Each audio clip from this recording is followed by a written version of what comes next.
Halo anak-anak, selamat pagi. Bagaimana kabar kalian pada pagi hari ini? Ya, Bapak berharap kabar kalian semua dan orang tua kalian di rumah dalam keadaan sehat ya.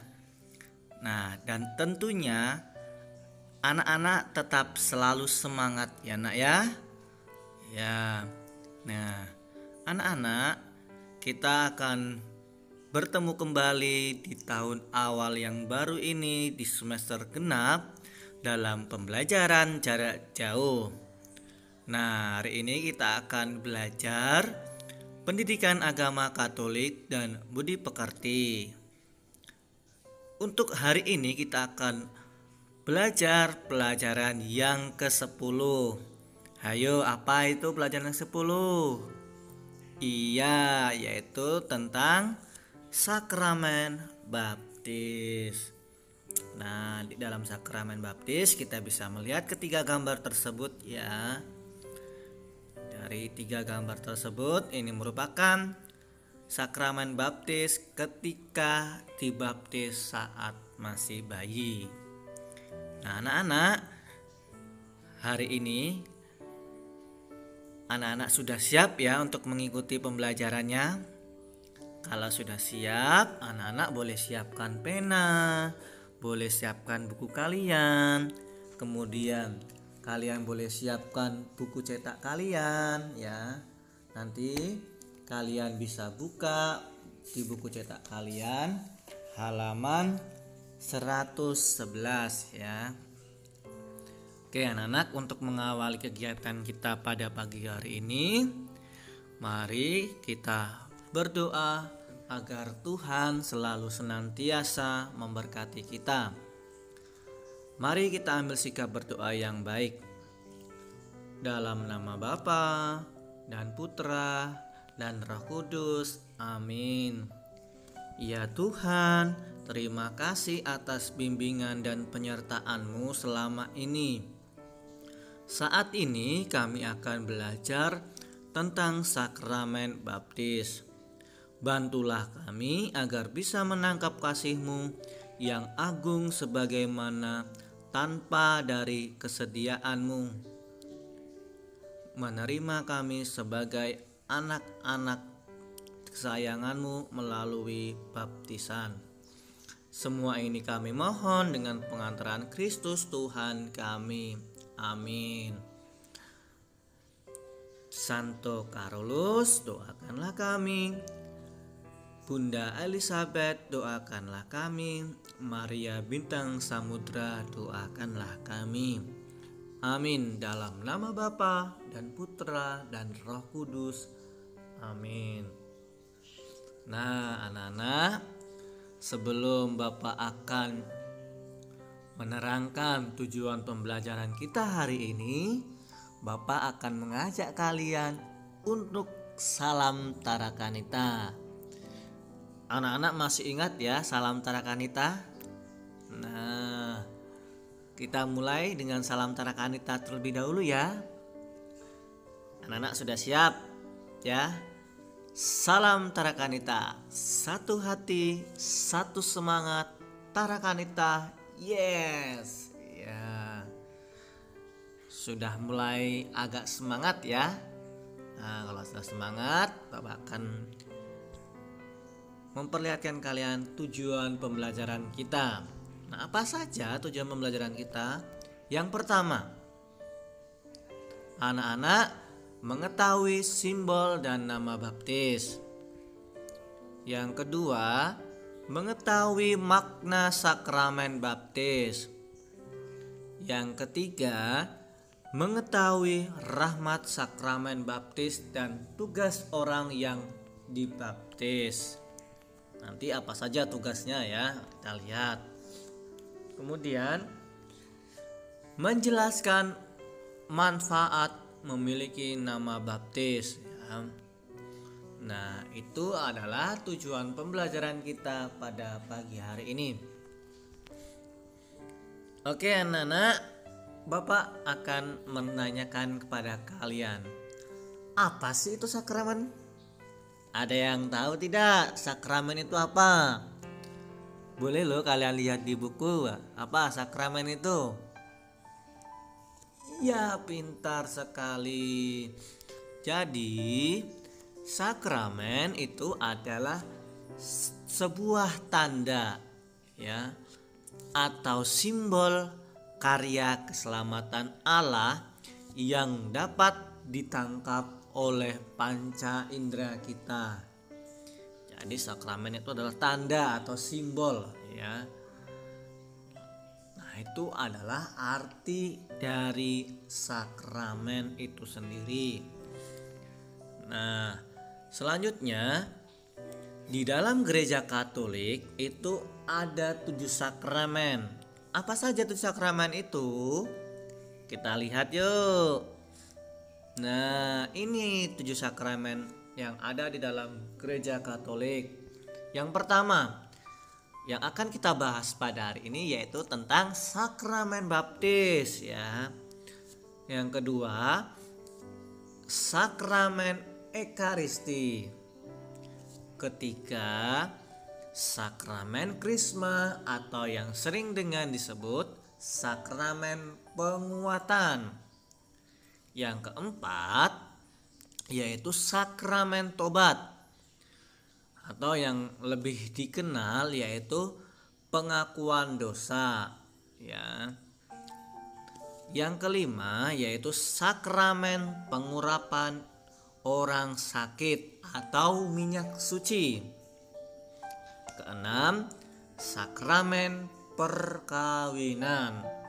Dan yang ketujuh yaitu sakramen imamat. Nah, anak-anak yang terkasih, di dalam 7 sakramen yang ada di dalam gereja Katolik ini, kita tidak bisa menerima kesemua sakramen tersebut ya. Misalkan anak-anak yang mau menjadi seorang imam, yaitu kalian tidak bisa menerimakan sakramen perkawinan. Dan kalau kalian menjadi awam atau orang yang biasa, kalian tidak bisa menerima sakramen yang ketujuh, yaitu apa? Sakramen imamat. Nah, anak-anak, nanti di dalam pembelajaran kita akan belajar 3 sakramen, yaitu sakramen baptis, sakramen tobat, dan satu lagi kita akan belajar tentang sakramen ekaristi. Namun hari ini kita khususkan untuk sakramen baptis. Minggu depan kita beralih ke sakramen ekaristi, kemudian sakramen tobat. Nah, anak-anak, kita lanjut ya. Nah, sekarang Bapak tanya, sakramen baptis itu apa ya? Ada yang tahu? Mungkin ada yang sudah pernah dibaptis ketika waktu bayi. Nah, coba jelaskan apa sih sakramen baptis tadi? Sakramen baptis itu apa? Nih, ini kita lihat gambarnya. Ini adalah merupakan sakramen baptis ketika dibaptis waktu masih bayi ya. Anak-anak, pasti ada ya dari antara kalian yang sudah dibaptis ketika kalian bayi. Nah, apa ya? Ayo. Iya, pinter sekali. Jadi sakramen baptis itu bisa kita terangkan bahwa sakramen yang pertama kali diterima oleh umat Katolik. Jelas ya. Ini adalah sakramen yang harus kalian terima pertama kali sebagai warga atau umat Katolik. Nah, kita lihat lagi sakramen baptis itu apa ya? Sakramen baptis yaitu sakramen yang pertama dalam inisiasi Katolik. Apa sih inisiasi Katolik itu? Nah, inisiasi adalah penerimaan seseorang masuk ke dalam atau menjadi anggota kelompok tertentu. Nah, seperti tadi yang Bapak bilang, menjadi kelompoknya yaitu umat Katolik ya. Nah, jadi bisa kita simpulkan bahwa sebelum menerima sakramen baptis, maka seseorang tidak bisa menerima sakramen lain. Nah, jadi anak-anak yang beragama Katolik khususnya ya, itu tidak bisa menerimakan sakramen Ekaristi kalau belum bisa mendapatkan sakramen baptis. Ya, belum bisa menerima sakramen tobat kalau belum bisa mendapatkan sakramen baptis. Nah, jadi ya, pertama kali itu adalah sakramen baptis. Nah, anak-anak, siapa sih yang bisa memberikan kita sakramen baptis itu? Ya, tentunya seorang imam atau pastor ya yang bisa memberikan sakramen baptis itu kepada kalian. Nah, ini pengertian sakramen baptis, harus diingat ya nak ya. Oke, kita lanjut. Nah, apa sih berkat atau rahmat dari kita menerima sakramen baptis itu? Tentunya ada rahmat dan berkat ya nak ya. Oke, apa sih? Yang pertama kita lihat yuk. Nah, yang pertama itu sah menjadi anggota gereja. Seperti yang Bapak katakan tadi, Pak, ketika pengertian sakramen baptis tadi apa kan? Masih ingat? Nah, kemudian yang kedua, dibebaskan dari dosa asal dan dosa yang telah diperbuatnya. Nah, dosa asal itu jadi maksudnya ketika kita lahir itu kita sudah memiliki dosa asal, yaitu dosa dosa yang telah diperbuat atau yang telah kita perbuat, misalkan kalau kita baptis dewasa. Nah, yang ketiga, dilahirkan kembali menjadi anak Allah. Yang keempat, memiliki hidup dan sikap yang baru ya. Kalau kita sudah dibaptis, berarti kita harus bisa memiliki sikap hidup dan sikap yang baru. Tentunya kita harus bisa setia dan kita harus menghormati apa yang sudah Tuhan ajarkan kepada kita, yaitu memiliki hidup dan sikap yang baru. Yang kelima, membuat hidup dalam bimbingan Tuhan dan bertumbuh dalam kebaikan. Ya, ini adalah merupakan berkat atau rahmat dari kita menerima sakramen baptis tersebut. Nah, kita lanjut. Nah, sekarang Bapak tanya, lambang atau simbol dalam pembaptisan. Ada yang tahu? Mungkin anak-anak bisa tanya, atau mungkin anak-anak masih ingat ketika kalian dibaptis, kalian lihat apa saja ya yang ketika kalian dibaptis itu lambangnya apa, simbolnya apa ya? Masih ada yang masih ingat ketika kalian dibaptis waktu bayi? Ya, kalau tidak ingat kalian bisa tanya ya sama orang tua kalian di rumah. Nah, kita lihat satu-satu ya. Nah, yang pertama lambangnya yaitu air. Air ketika kalian dibaptis itu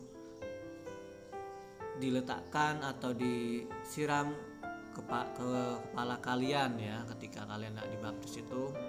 Nah, air itu sendiri melambangkan apa? Nah, air itu melambangkan penyucian atau membersihkan dari dosa kalian. Ya, dosa yang sudah kalian perbuat atau dosa asal yang tadi Bapak sebutkan tadi. Nah, kemudian ada nama baptis ya. Nah, tentu saja ketika kalian hendak dibaptis, pastilah orang tua kalian itu sudah menyiapkan nama baptis. Nah, nama baptis itu bisa kalian ambil dari nama santo atau santa, ya. Jadi nama atau santa ini merupakan orang yang diteladani sikap dan tindakannya, ya. Jadi nanti biasanya orang tua kalian itu sudah menyiapkan, oh ini loh nama baptis untuk kamu. Nah, kalian juga bisa tanya, misalkan yang sudah dibaptis, kalian tanya sama orang tua kalian, Pa, Ma, siapa sih nama baptis saya? Nah, kalian tanya ya. Terkhusus ini untuk yang beragama Katolik.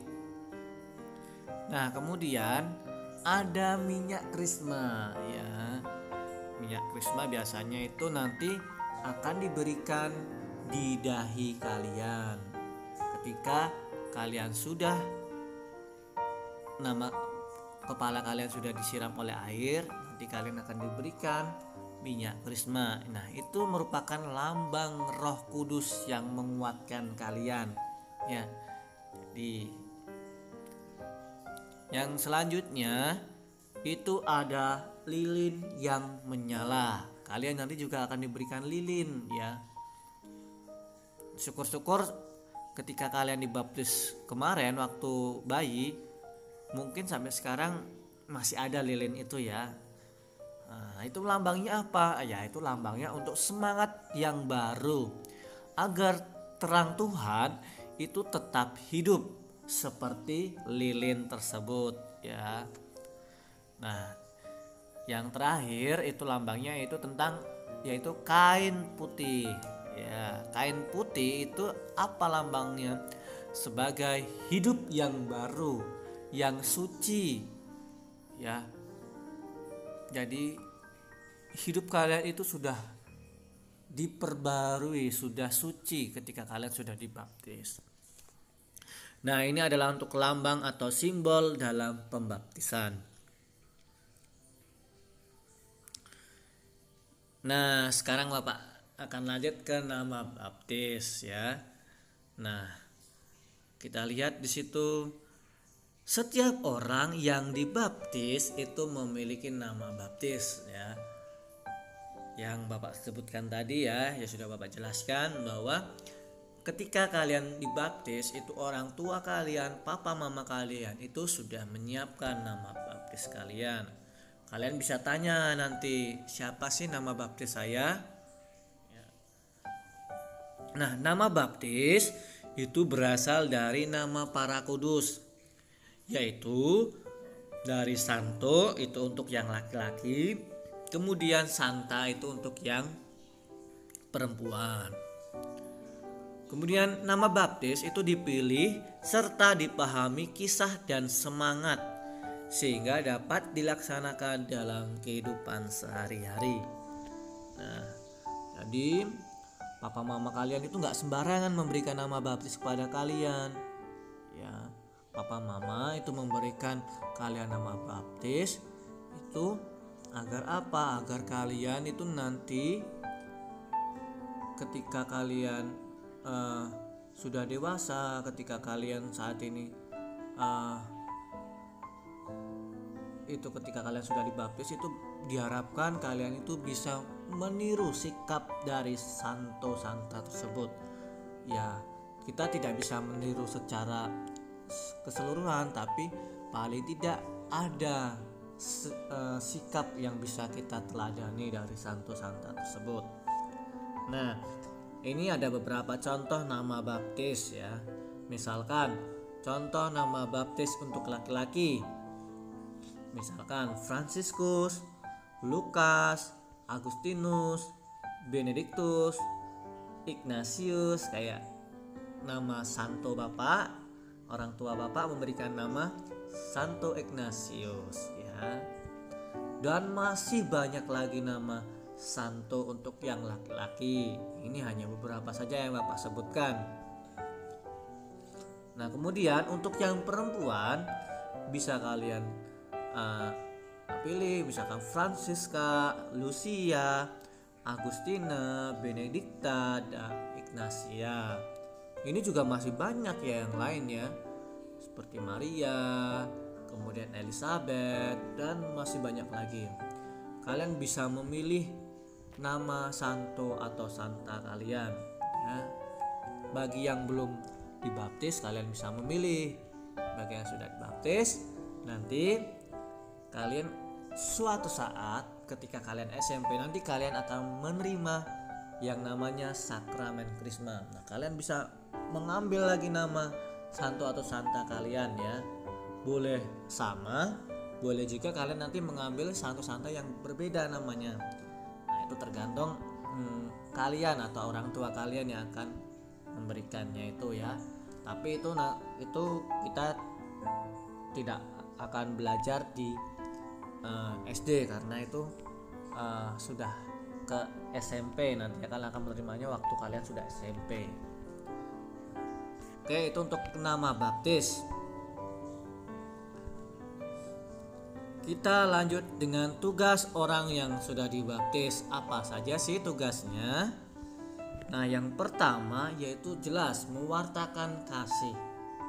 Kita harus berani ya mewartakan kabar gembira kepada teman-teman kita. Misalkan kabar gembiranya itu adalah tentang kebaikan, tentang misalkan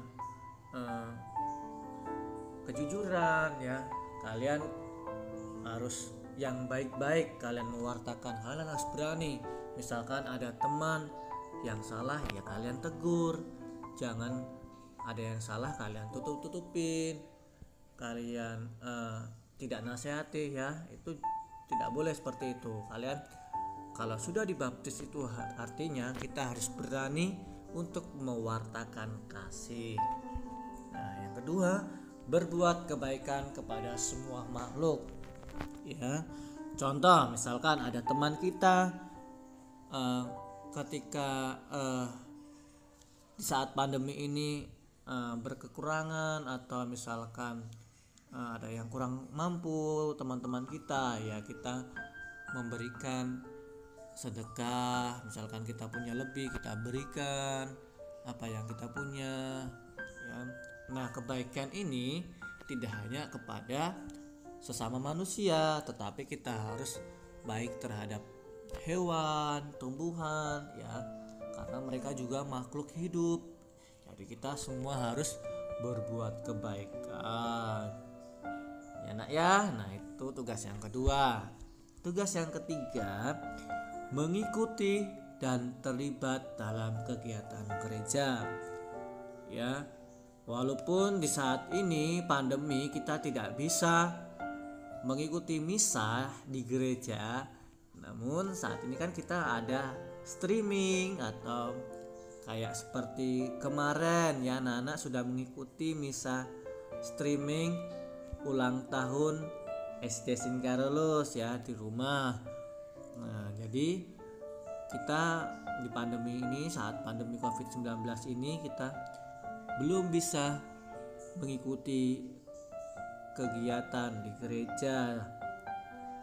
Tapi Bapak harap ketika nanti pandemi sudah berakhir, Bapak harap kalian aktif untuk mengikuti kegiatan gereja ya. Contohnya seperti bina iman yang dilakukan di gereja. Kemudian misalkan ada perlombaan, misalkan nanti ketika Paskah ada perlombaan di gereja, kalian harus ikut.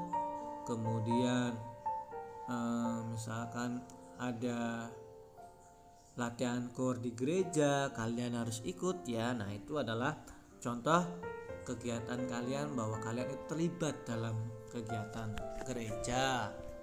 Nah, kita lihat lagi tugas yang berikutnya, yaitu turut membangun masyarakat ya. Kita bisa lihat itu contohnya, kita bisa hidup dengan rukun dengan tetangga kita. Kemudian kita bisa hidup dengan jujur dengan tetangga kita, tidak boleh berbohong. Kemudian kita harus hidup yang adil ya. Kemudian serta ikut dalam kegiatan lingkungan kita. Nah, itu adalah tugas seseorang yang sudah dibaptis. Kita lanjut ke slide berikutnya. Oh, ternyata sudah habis. Nah, yang terkasih, untuk tugas kita pada hari ini yaitu ada 5 pertanyaan yang harus kalian jawab. Yang pertama, tuliskan 7 sakramen yang ada dalam gereja Katolik. Tadi sudah ada ya 7 sakramen. Apa saja? Kemudian yang kedua, sebutkan rahmat yang diterima ketika seseorang itu telah dibaptis. Apa saja sih rahmatnya? Ketiga, sebutkan dan jelaskan makna simbol-simbol dalam sakramen baptis. Ada berapa tadi simbolnya ada berapa? Pasti masih ingat ya. Kemudian yang keempat, sebutkan tugas apa yang harus dilakukan seseorang setelah dibaptis. Jadi ada semua pokoknya. Yang kelima, mengapa kita perlu mendapatkan nama baptis? Ada ya, kalian bisa, mengapa sih saya harus memberikan nama baptis Santo Santa itu? Nah, jelaskan ya. Nah, ini untuk tugas kita pada pagi hari ini. Nah, anak-anak, untuk tugas nanti dikerjakan di buku tugas PAK dan budi pekerti. Jangan lupa selalu diberi nama, nomor absen, serta kelas ya nak ya. Karena Bapak tidak hanya periksa punya kalian sendiri, tapi Bapak periksa 3 kelas. Jadi biar Bapak tidak bingung, kalian harus memberi nama, nomor absen, dan kelas kalian. Nah, kemudian untuk tugas dikumpulkan paling lambat hari Sabtu 9 Januari 2021. Ya anak-anak, masih ada waktu hari ini, terus Kamis, terus hari Jumat, Sabtu. Bapak beri waktu 3 hari, cukup ya, ini karena pertanyaannya tidak terlalu susah. Jadi anak-anak bisa mengerjakannya dengan baik. Nah, kalau masih belum jelas untuk tugas, kalian bisa hubungin Bapak ya melalui WA Bapak ya, chat pribadi. Jangan kalian chat di grup. Nah, kalau misalkan ada yang belum jelas, ada yang kurang jelas ya, kalian bisa hubungin Bapak secara langsung. Nah, ini untuk tugas kita pada pagi hari ini. Nah, untuk mengakhiri pembelajaran kita pada hari ini, kita akhiri dengan berdoa ya nak ya. Karena tadi kita sudah mengawalinya dengan doa, kita akan mengakhirinya juga dengan berdoa. Mari kita ambil sikap berdoa yang baik. Dalam nama Bapa dan Putra dan Roh Kudus, amin. Ya Tuhan Allah kami bersyukur karena telah Engkau angkat menjadi putra-putrimu melalui pembaptisan. Kuatkanlah kami agar mampu menjaga kesucian hidup kami melalui perkataan dan perbuatan. Berkatilah semua orang yang telah berjasa membimbing kami dan memperkenalkan kami kepadamu. Semua doa ini kami serahkan kepadamu dengan pengantaran Kristus Tuhan kami. Amin. Santo Carolus Borromeus, doakanlah kami. Bunda Elizabeth, doakanlah kami. Maria Bintang Samudra, doakanlah kami. Amin. Dalam nama Bapa dan Putra dan Roh Kudus. Amin. Ya, anak-anakku yang terkasih, hanya ini yang bisa Bapak berikan kepada kalian. Semoga ini bermanfaat bagi hidup kalian ya. Terlebih agar kalian itu lebih semangat lagi lebih setia lagi dalam kegiatan-kegiatan yang dilakukan di dalam hidup menggereja maupun dalam hidup bermasyarakat. Nah, selagi Bapak ucapkan terima kasih. Tetap jaga semangat kalian ya.